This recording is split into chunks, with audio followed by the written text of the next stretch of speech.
Welcome to this episode of the Thriving Church Podcast, where we talk about how your church can be stronger, healthier, reach people, and build spiritual champions who live out God's kingdom across New Mexico and around the world. I'm Kevin Parker. And I'm Rick Britton, and we'll be your host for this conversation. We hope everyone listening has heard every episode, but if not, or if you're new, we've got you covered. Every episode of the Thriving Church Podcast is available on our podcast site, thrivingchurchpodcast.com, or wherever you listen to podcasts. Right now, we're here and you're here, so let's dive in. We've got a great episode ahead, don't we, Kevin? Yes, I'm excited. We have remotely from Clovis, New Mexico, we have Dean Turvaville, who is the pastor at Sandia Church, and he's with us remotely on Zoom. And Dean, welcome. Hey, glad to join you guys. I like visiting with you guys regularly and listening to your podcast. It's been a very good encouragement to me as a pastor. Did you hear that, Kevin? I did. I'm happy. encouraged. I'm encouraged. We have a listener. We have a listener, Rick. We do.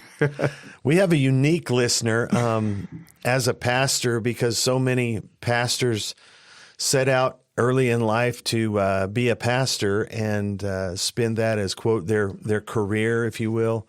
Dean is a little bit different. He had a different career path, but he has pastored now 3 different churches in Clovis. Dean, would you just, to start out, tell us a little bit about you and Desra and your journey and how we got where we are today? So Desra and I met at the BSM at Portales. We were both involved in that. I had come out of the military, and so I was a non-traditional student, and I, at the time she joined the college, she's about a decade younger than I am, and I was the BSM president, involved in the state BSM level and league, and we began to kind of serve in those small churches, doing weekend revivals, things like that. Best thing I got out of college was the gorgeous redhead I've been married to for 36 years. All right. She married a guy who was supposed to be a banker, because that's what I studied, is corporate finance and accounting at Eastern, where I got my undergraduate at. And but we started filling in at churches, filling pulpit supply. And next thing you know, we landed out at a little town called Bethel, pastored there ultimately for 8 years. We were at Highland Baptist here in town in Clovis for about 15 years. Been at Sandia now for about 3 years. Total pastor, I've been pastored, bi-vocational pastor for about 35 years, coming up on 36 years.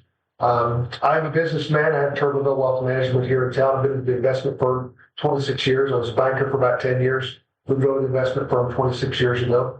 And so the journey that God has taken us on has, I didn't really kind of think of it this way when we started, but it has been basically helping churches resurrect, coming back from just a few folks to kind of thriving and both spiritually and financially, and get back on their feet. And then in each of the cases up until now, we've transitioned them back to a vocational model from the bi-vocational model. That's just kind of where God said to take them in that regard. And so been doing it for 35 years now. And the one we're in now is the most exciting I've ever had that God has done. And all of them were just phenomenal. But this one is just kind of over the top. God's definitely showing off in this one.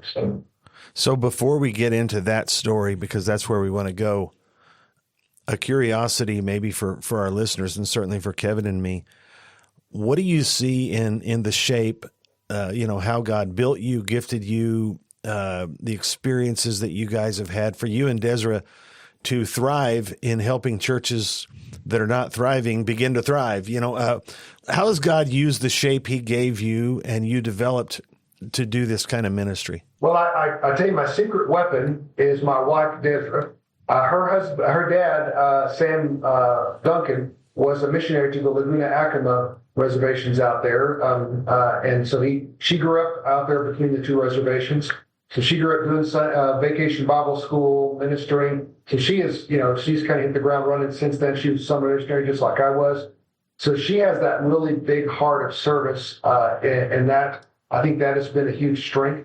In the bivocational model, it's been great because I have a rather large sprawling practice that God has blessed me with. And so she does the day-to-day in ministry, even whether I was in Bethel or at Highland or at Sandia.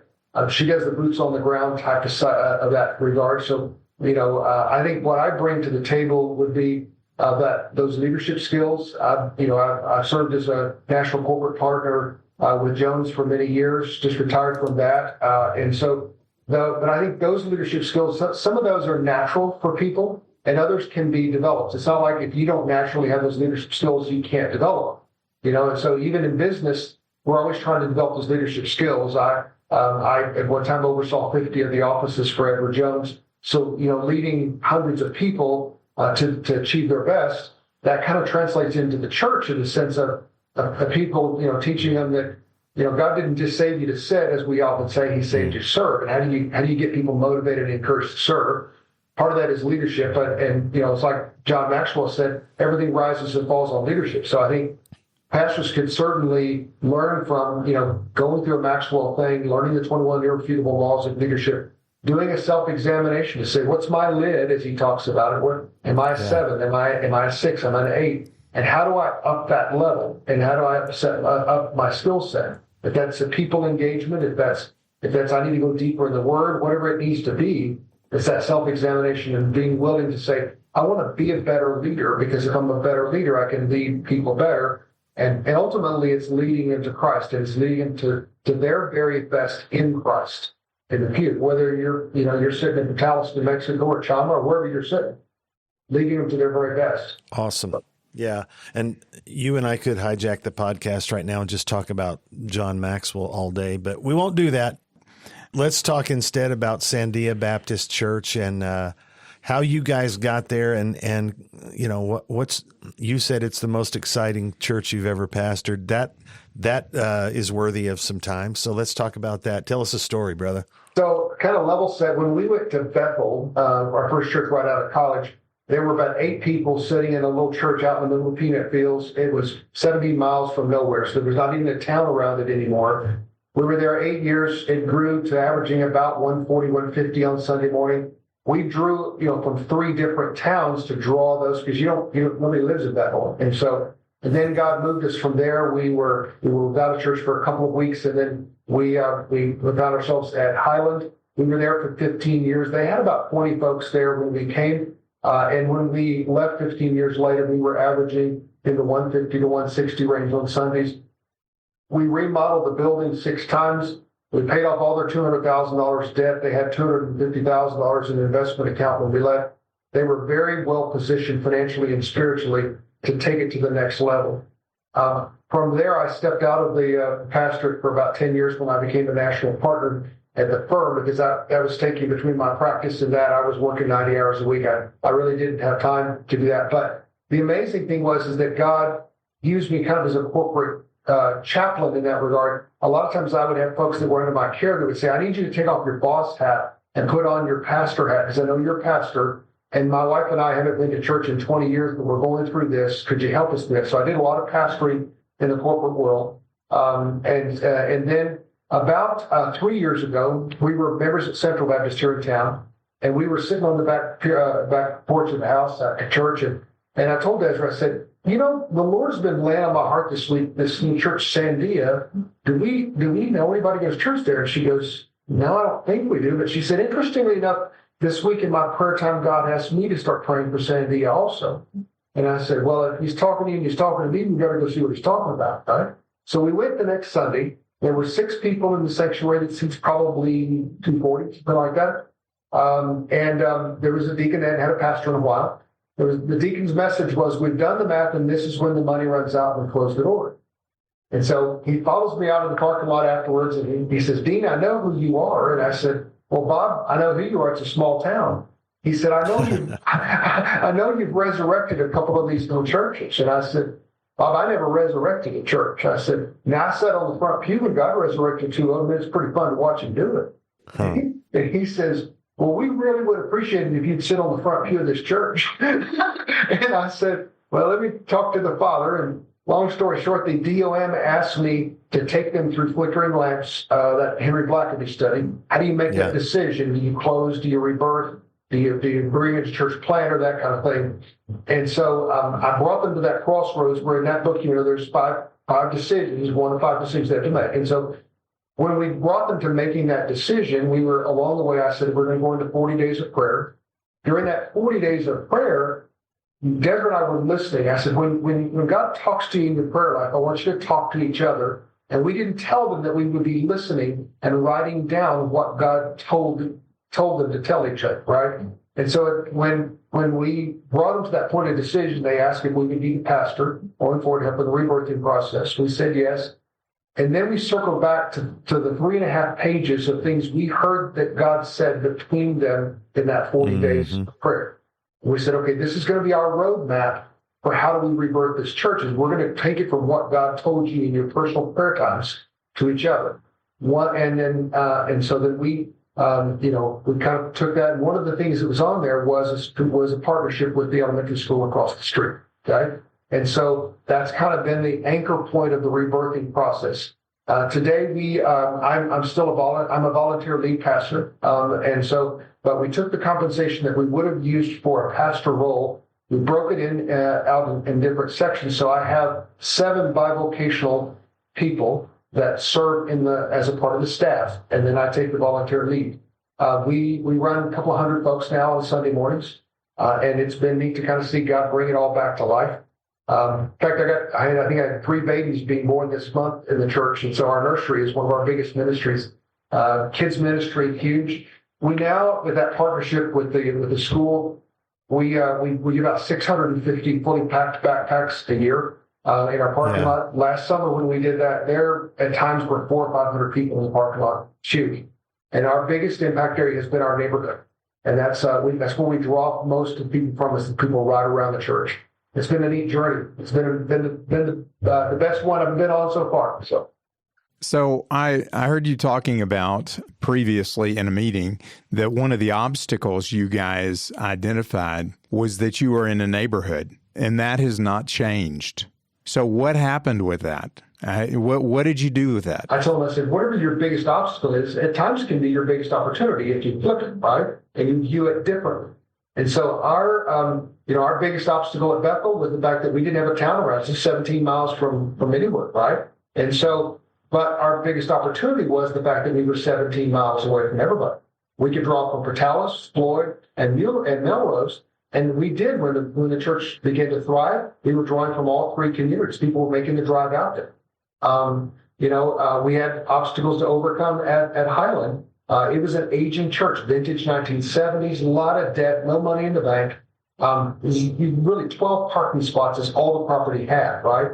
And so we turned it into an opportunity in the sense that the town gathers at that spot across the street from us 3 or 4 times a year. We leveraged that exposure during those times to grow the church. When you look at Sandia, back in the 60s, 70s, when this church was planted as a church plant in First Baptist here in town, it was very customary that when they started a new housing addition, we as Baptists would stick a church in the middle of it. Hence, that's why Highland in the Highland division is named Highland, and Sandia is named Sandia, right? Yeah. But nowadays, when you do a church plant, you want them on a main thoroughfare where you can kind of see them driving by and go, oh, I'll stop there, right? So that was our biggest obstacle. We were tucked away in a neighborhood. You got to come find us. But our challenge is to say, let's turn that biggest obstacle into a big opportunity. So I did a demographic study with the use of the resources of our local association and the VCNM. And we discovered that we have 1,800 homes within a 1 mile radius of our church. From main thoroughfare here, 1. So 1,800 homes. And so that became our pool of who we were going to use as our customers of Unleashed Business World. Okay. And so we do a direct mailing into each of those a couple of times a year. They get, here's the schedule for the summer. Here's that kind of thing. When we do community outreaches in that neighborhood, we register them with a QR code. We get all their information. So when we're having events, the text blast out into the neighborhood to connect them to say, hey, we've got this kids event coming up. If your kids want to come to it, things like that. When we're doing events. So that's kind of been our drawing pool for that. So and the only other church in the neighborhood is a Mormon church right across from the school that we are a strategic partner with.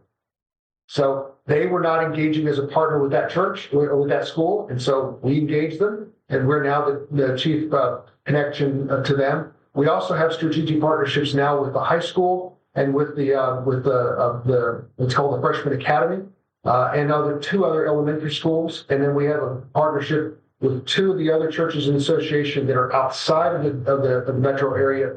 They help supply resources for that neighborhood as a part of that strategic partnership. We just launched a food pantry for the neighborhood and in partnership with the local food bank and a clothing closet. So we put the word out through the school systems that if they need clothes, school system sends them to us, and we have a store they can shop at.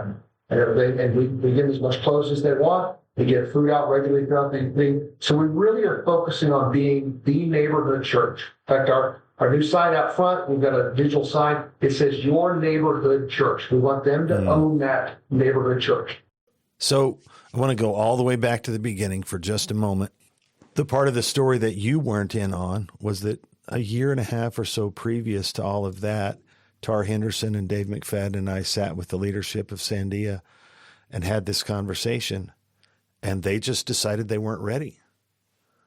And then when God spoke to you and Desra separately, we were back in conversation with Sandia and praying, and it's just so important to see and to recognize the Lord is doing what he's doing, and he's doing it all over the place.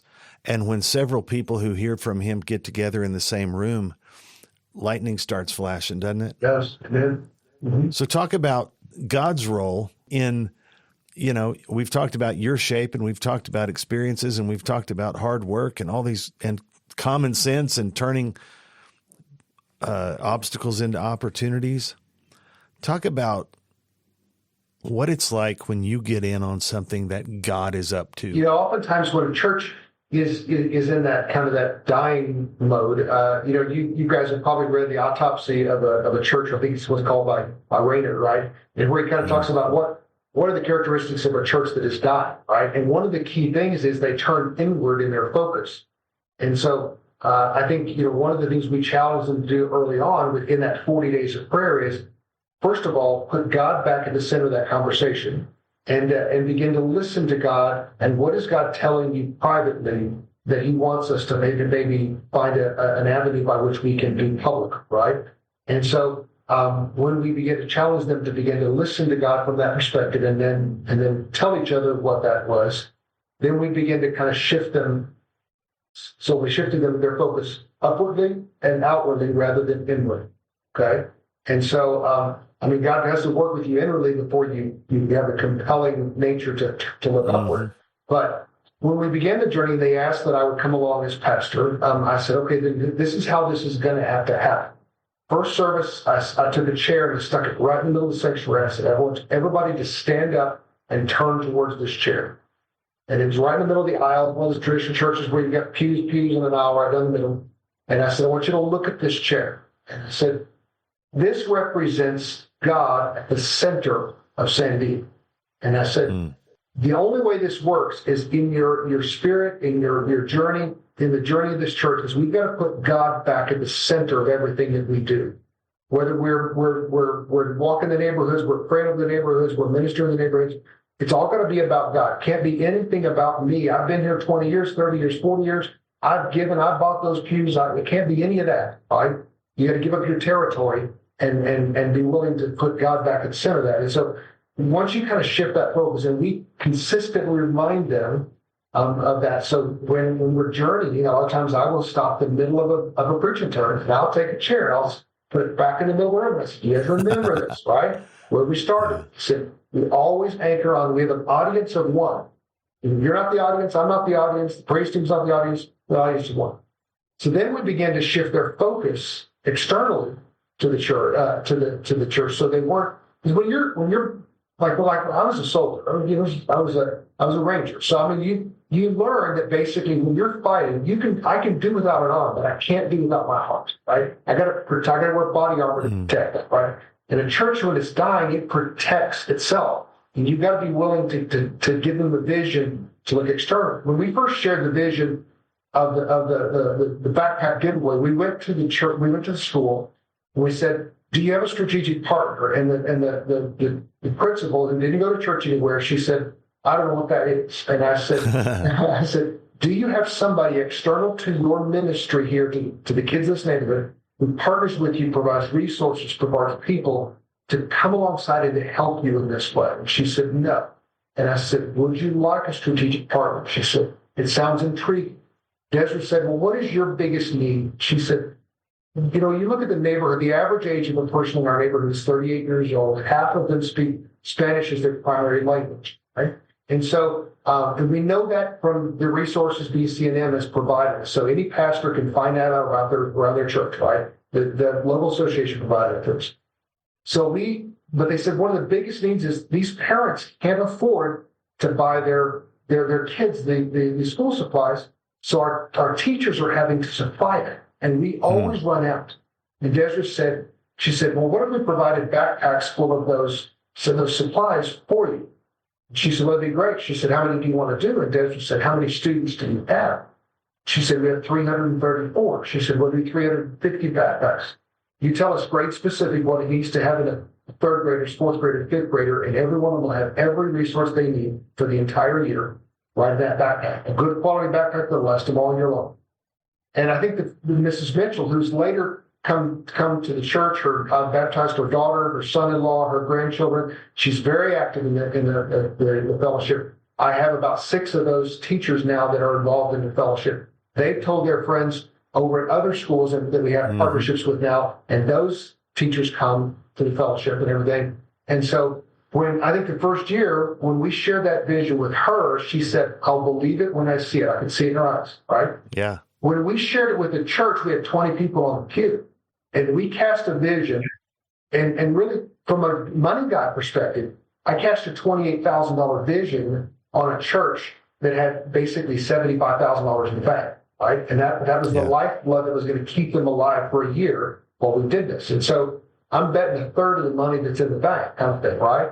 And so, but it was a David and Goliath moment, like, oh my gosh, this is so big, right? But when they achieved it through God's power, then they got the momentum to say, hey, God can do this. And we share that vision by telling, really coming back to Blackaby's experiencing God thing, where he says, when you do a budget as a church, there's a lot of times we have a tendency, financial guys, to say, I've got 100,000 coming in, I want to budget 100,000. But in this case, we said, to do this vision, there's a God column that unless God shows up, it's not going to happen, right? There you go. And God showed up that year. All $30,000 took that first year to do that did not come one penny out of the bottom line of that church, right? We ended up at the end of the year with more money than we started and some more paid for.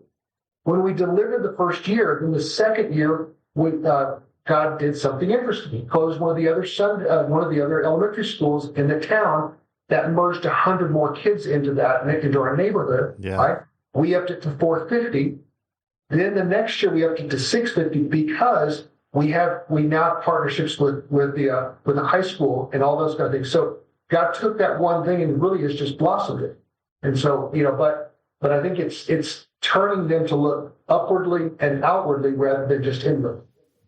Yes. That's quite a shift, because you've always got people who are looking at what we can do. I mean, this is the same thing Jesus dealt with the disciples when he wanted to feed thousands of people, and they looked and said, how could we? This is what we have. Mm-hmm. And it sounded like it's the same thing that you had to deal with. Suddenly there was something there, and you sense this is what God wants to do. Oh, absolutely, yeah. And he's showing up in a big way. It's all him, it's not us. I remember sitting in gatherings, I've seen it from the outside, but from your side, talk about this for just a minute, if you would. State convention, association, individual churches in the association going around and Desiree sitting and running that part of the meeting and saying, what are you guys going to bring? What are you guys going to bring? And then other partnerships with community people that happened.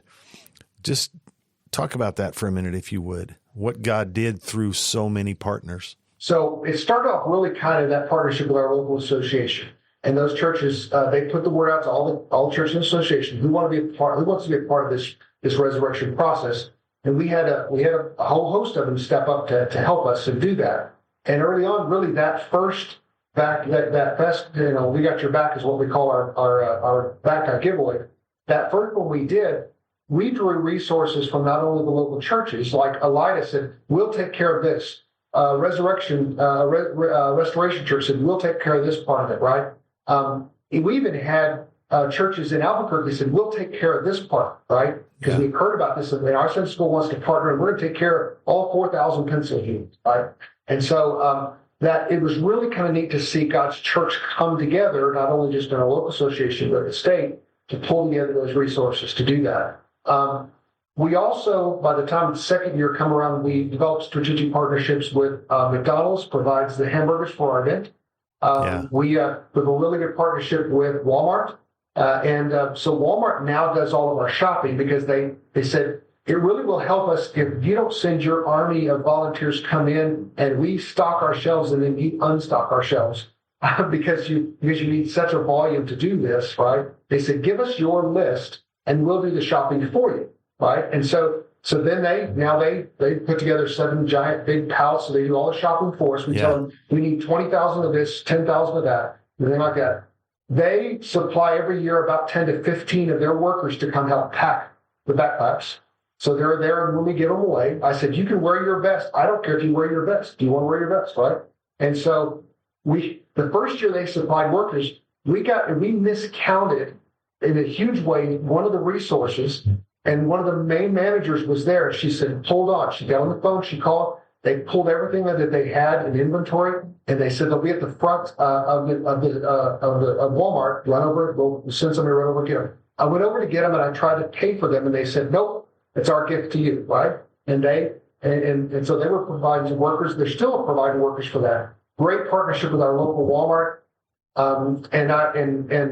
so that has been very key in that regard. So it's really, it's not something that we pull up. In fact, when we were doing our packing party last year, I looked over at Desiree and I said, I'm looking out over this room. I said, there are literally 75 volunteers here from a variety of churches, including ours and the community, packing these backpacks.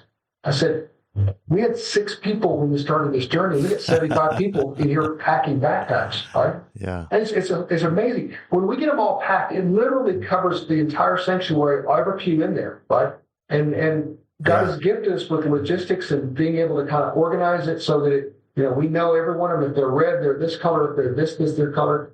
We developed a partnership with the supplier of the backpacks. We get them early on in the year. We get them at a really nice price because we buy so many of them, and we buy them early on in their cycle, so it kind of helps their numbers from a business perspective to say we're already kind of ahead of our quoted estimates.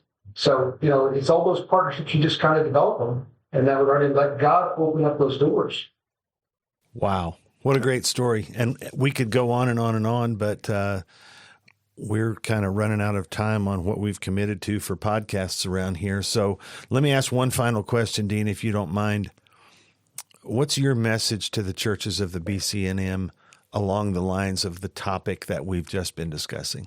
I would say to understand that any church that that kind of is willing to go on the journey, God's already moving in your town, in your community, wherever you're at, God's already moving.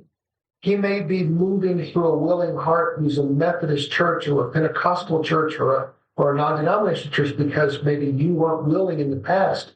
But if you're willing to join God, He has an endless amount of opportunity to take, right? And it's not about territory. It's not about this church, that church.